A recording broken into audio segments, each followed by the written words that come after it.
இப்ப என்ன உனக்கு எதிரிகளே இல்லையா அப்படின்லாம் கேட்டா அப்படிலாம் நான் சொல்ல மாட்டேன். அப்படிலாம் நான் நினைக்கவும் மாட்டேன். அப்படி நினைக்கவும் கூடாது. இப்பவும் சொல்றேன், அரசியல் ரீதியா சொல்றேன், ரெண்டு பேருக்கு நடுவுல தான் போட்டியே.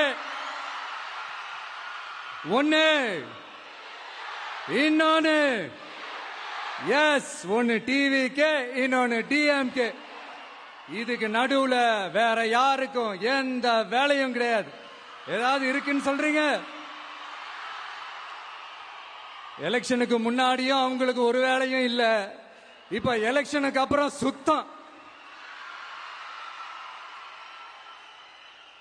ஆனா இந்த திமுகவும் மற்றும் பலரும் ஒன்னா சேர்ந்துகிட்டு இந்த விஜயோட ஆட்சி வந்துடக்கூடாதுன்னு சொல்லி ஒரு கூத்து ஒண்ணு பண்ணாங்களே அந்த கடைசி 5 நாள். அடாடாடாடாடா, நமக்கெல்லாம் ஓஹோ இப்படியெல்லாம் கூட நடக்குமோ என்ன கூத்துங்கிறீங்க. ஆனா ஃபியூச்சர் என்னவா இருக்குன்றத மட்டும் இப்ப நான் சொல்றேன்.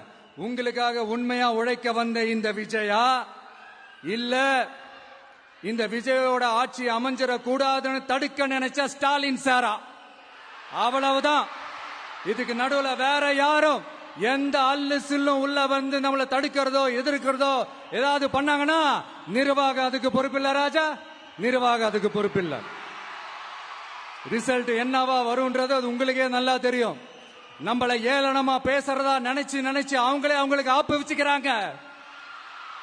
திமுக நம்மளை தடுக்க, திமுக நம்மளை எதிர்க்க, திமுக நம்மளை அவமானப்படுத்த அத்தனையும் நமக்கு நன்மையே.